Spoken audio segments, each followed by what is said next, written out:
Welcome back. স্বাগত জানাচ্ছি সবাইকে ডেডলাইন টক্সের 10 নম্বর এপিসোডে। আজকের এপিসোডে আপনারা শুনবেন এক ট্রেনের ঘটে যাওয়া সত্যি ভৌতিক ঘটনা।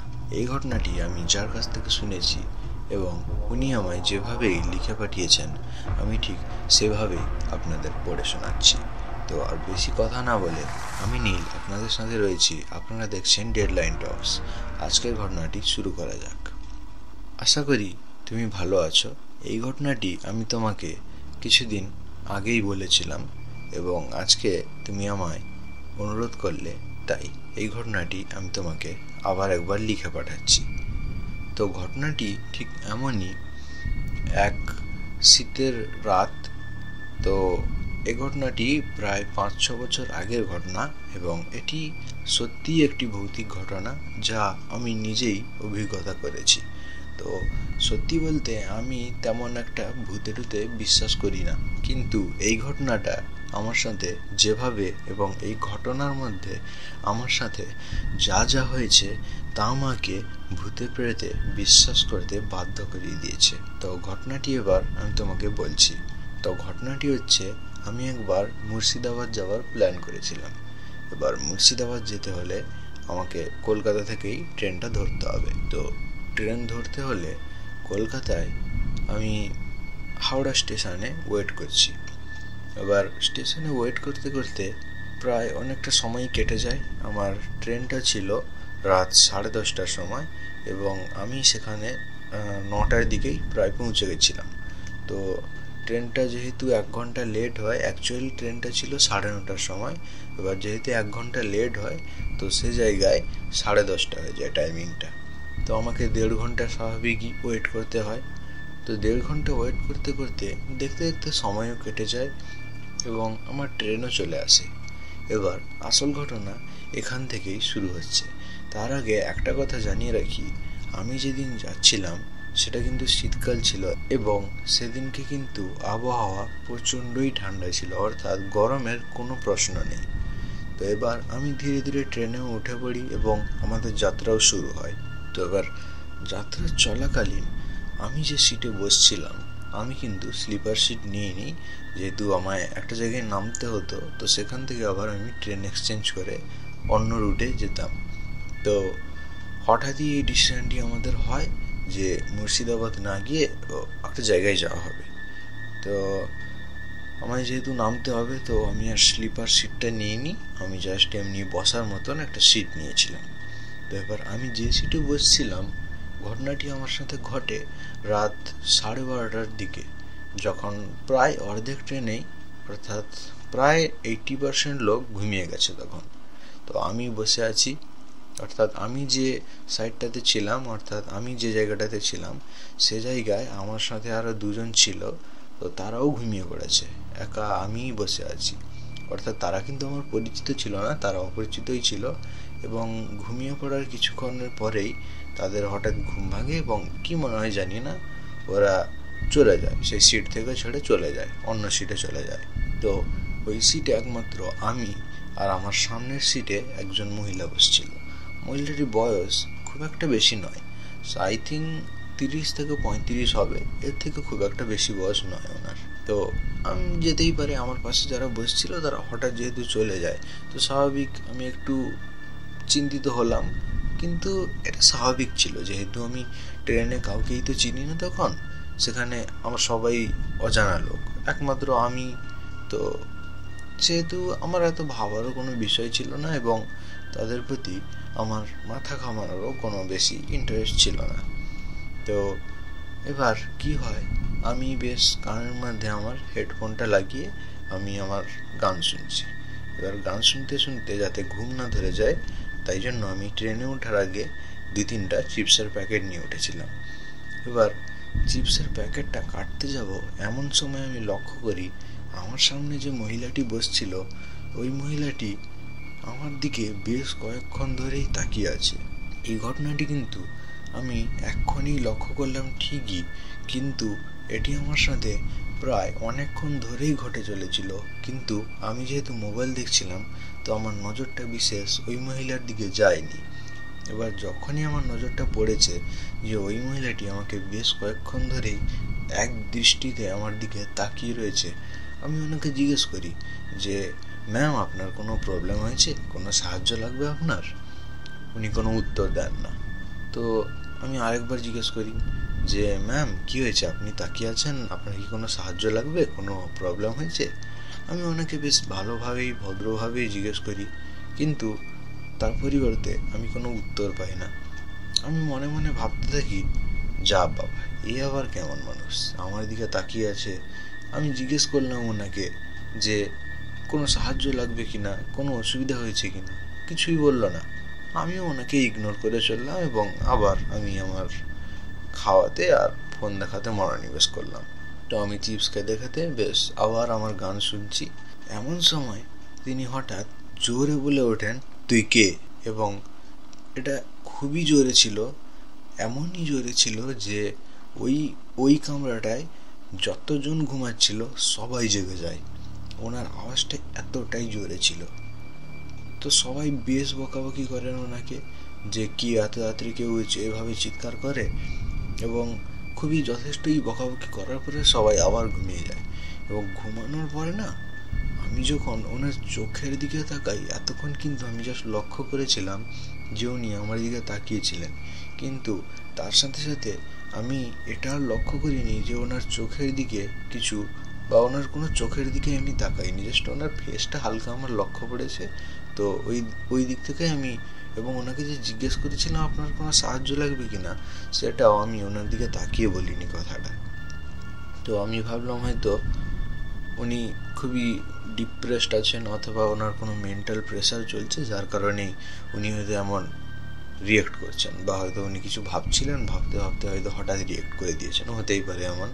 যেহেতু বয়সটাও 30-35-এর মতন ছিল, আই থিঙ্ক, যতদূর আমার মনে হয়, তো হতেই পারে।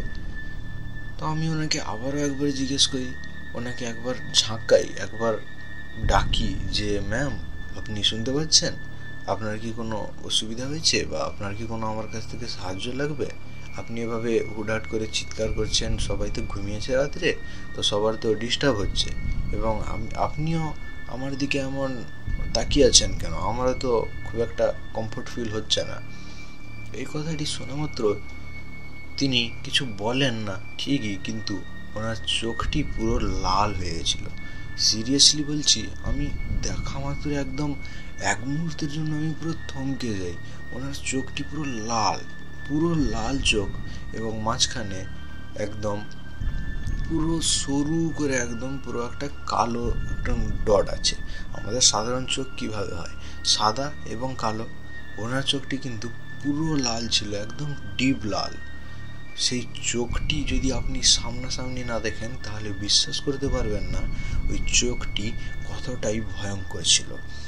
এবং শুধু তাই নয়, ওনার হাতের নখগুলোও না কেমন যেন অস্বাভাবিক ছিল, অর্থাৎ যেন তিনি খুবই নোংরা, নখ কাটেন না, চুল কাটেন না, এবং খুবই অপরিষ্কার।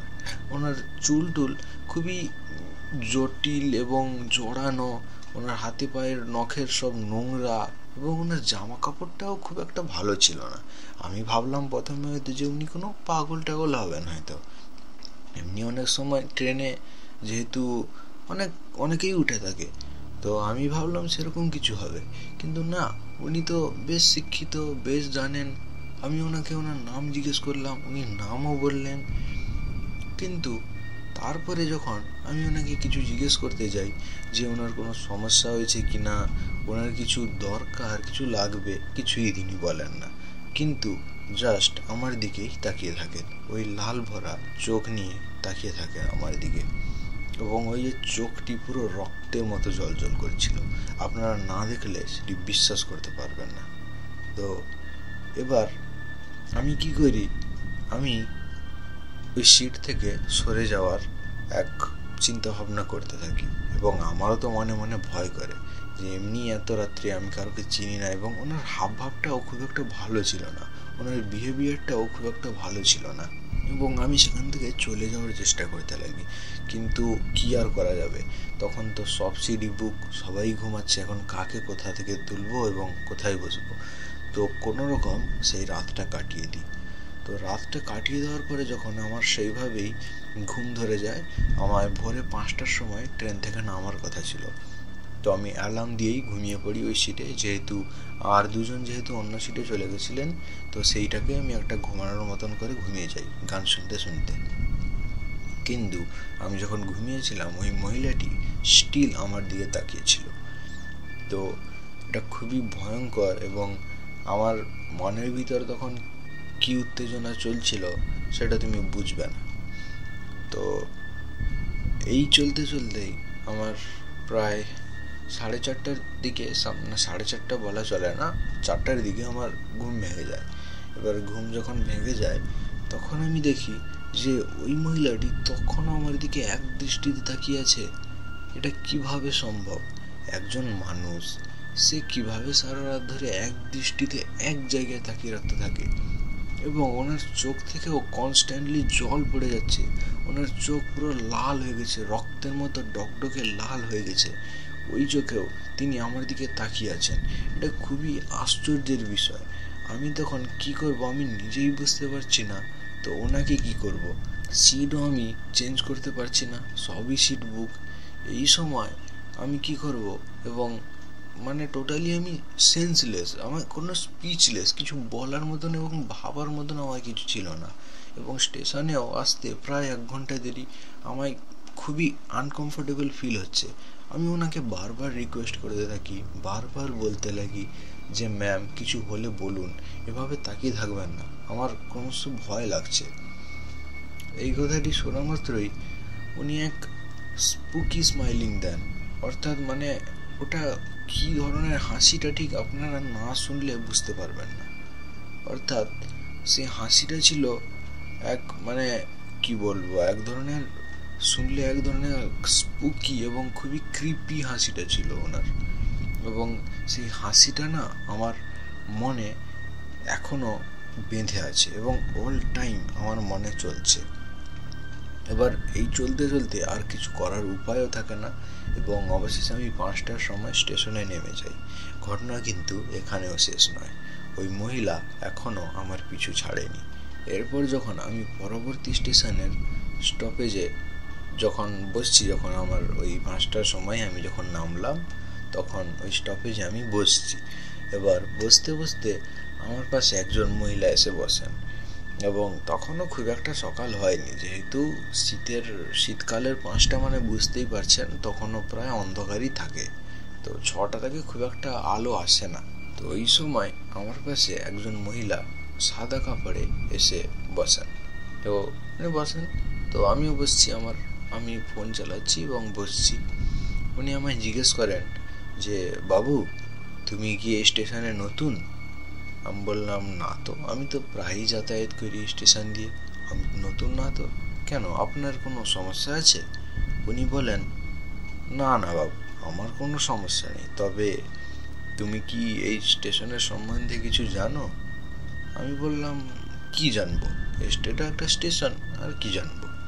আমি মনে মনে বেশ অবাক হলাম যে কী সব কথা বলছে। এবং ওই যে মহিলাটি আমার পাশে বসছিলেন, ওনার বয়সও বেশ ভালোই ছিল, প্রায় 70-75 হবেই। তো আমি ওনাকে দিদা দিদা বলেই বলছিলাম। তো আমি বললাম দিদা আমি কি জানবো এখানে, তুমি কি আমাকে কিছু বলতে চাও? তাহলে বলতে পারো। তো তারপরে ওই দিদা আমাকে উত্তরে যেটা বলে সেটা শোনার পর আমি একদম কি করবো, টোটালি আমি স্পিচলেস হয়ে যাই।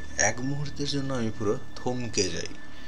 উনি আমাকে বলেন এই স্টেশনে নাকি আজ থেকে প্রায় 6 মাস আগে একজন সুইসাইড করে মারা যায়, এবং সুইসাইড করে যেই মহিলাটি মারা যায় ওই দিদিমা, অর্থাৎ যিনি আমার পাশে বসছিলেন, উনি আমাকে ছবিটি দেখান, ওনার ফোন থেকেই ছবিটি দেখান।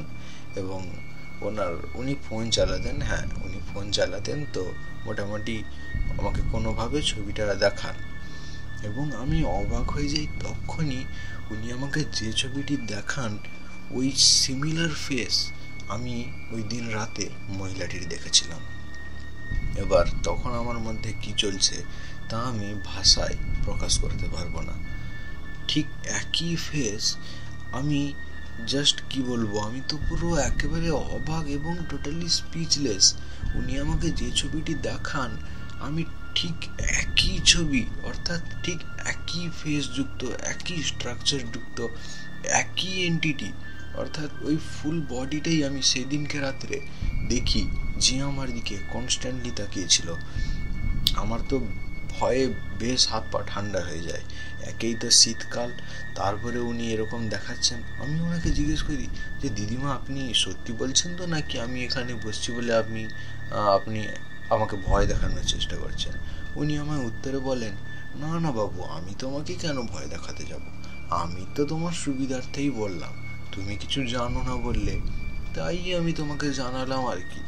আমি কোনো ভয় টয় দেখাচ্ছি না বাবু, তুমি যদি বিশ্বাস করো তো ভালো, আর যদি না করো তাও আমার কিছু করার নেই, আমি তো শুধু তোমাকে জানাতে এসেছিলাম।